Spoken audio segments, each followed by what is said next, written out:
mais nous avons tenu à affirmer notre solidarité entière à l'égard de la Grande-Bretagne, agressée à la circonstance dans ses intérêts nationaux et dans sa fierté nationale,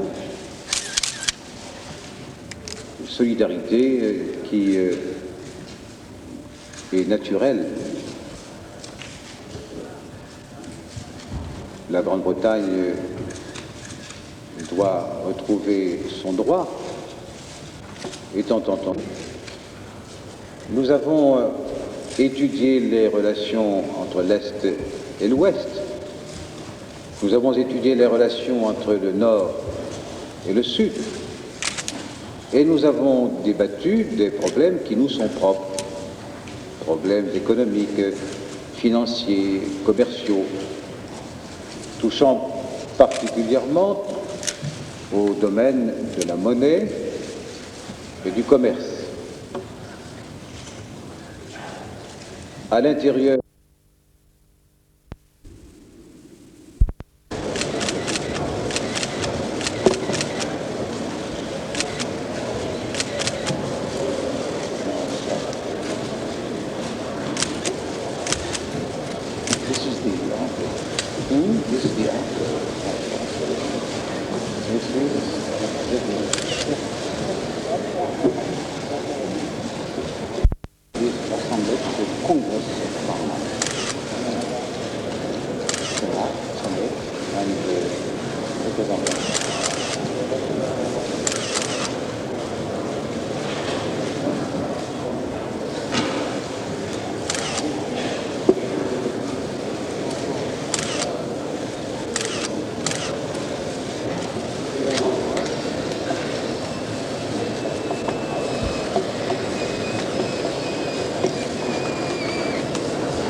des 7 pays conviés à Versailles, avec les représentants des communautés européennes, a tenu ses séances de travail et vient de les achever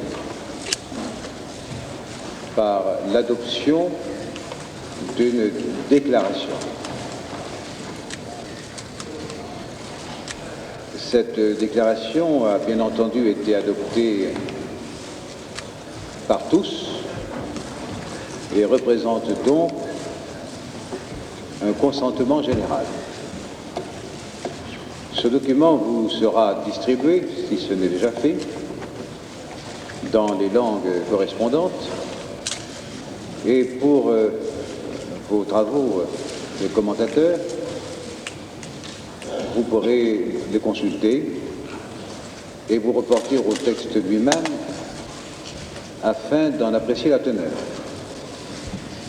Rouler dans un climat de travail, de coopération, de compréhension, et je crois pouvoir le dire, des relations d'amitié indispensables pour qui dispose d'une responsabilité aussi étendue que la nôtre.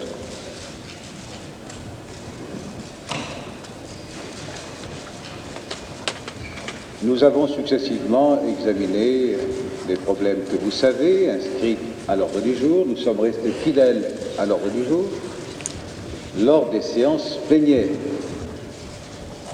La paix et la guerre, de ces discussions, de nombreux points ont été précisés. Par exemple, dans les relations entre l'Est et l'Ouest, la manière dont nous concevons le déroulement des relations commerciales.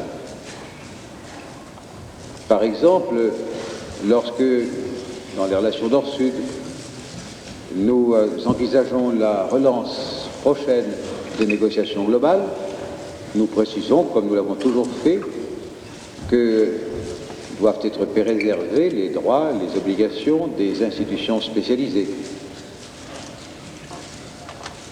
Mais en fait, tout cela, vous le trouverez au détour de ce texte. Et particulièrement sur le plan des régimes politiques, les traditions, les mœurs, les institutions démocratiques qui caractérisent les pays participant à cette réunion. En dehors des séances plénières, nous avons beaucoup discuté, échangé nos points de vue lors des repas, qui étaient certes des repas amicaux, mais aussi des repas de travail. Et nous avons occupé nos soirées à nous entretenir de tous les problèmes qui sollicitent notre attention. Préoccupante affaire, disons, des actes de guerre, des Falklands, dû malheureusement à l'initiative violente de l'Argentine, qui a entraîné toute une série de conséquences dans la logique de cette situation. Et nous avons à nouveau répété notre condamnation des initiatives ou instigations violentes préférées par certains à la discussion dans le cadre des règles internationales.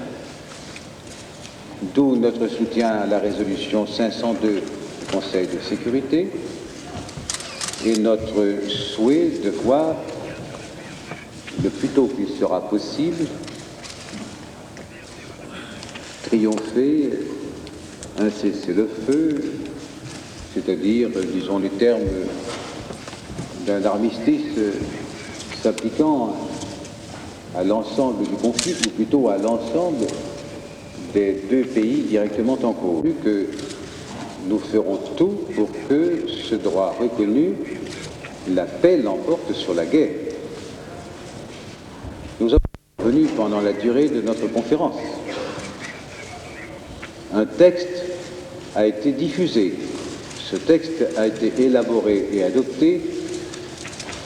À peine savions-nous les premiers déroulements de cette affaire. Il n'a donc pas la prétention de recouvrir les événements qui se déroulent actuellement. Sinon, qu'il y a intervention des armées israéliennes sur le sol du Liban et que ce pays, le Liban, a droit comme tout autre à l'indépendance, à la liberté, à l'unité et à sa souveraineté sur son territoire national. Souveraineté bafouée souvent et par beaucoup, mais en la circonstance, de telle sorte que nous avons marqué notre réprobation vigoureuse des événements en question.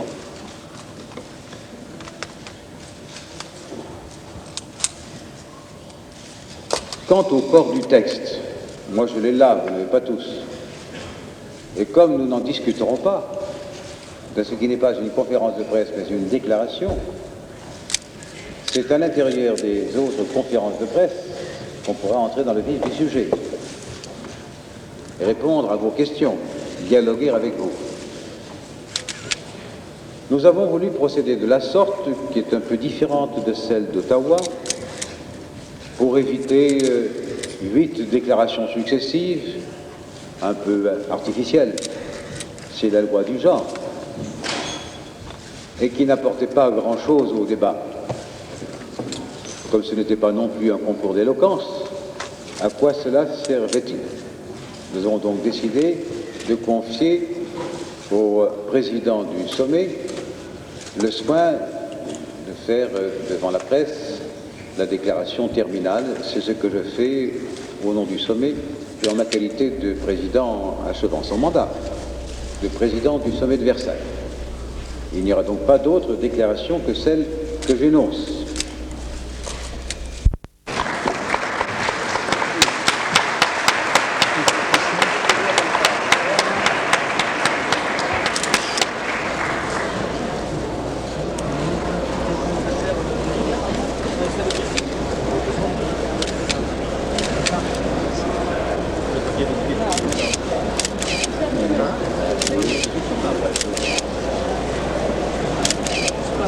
ça le briefing maintenant.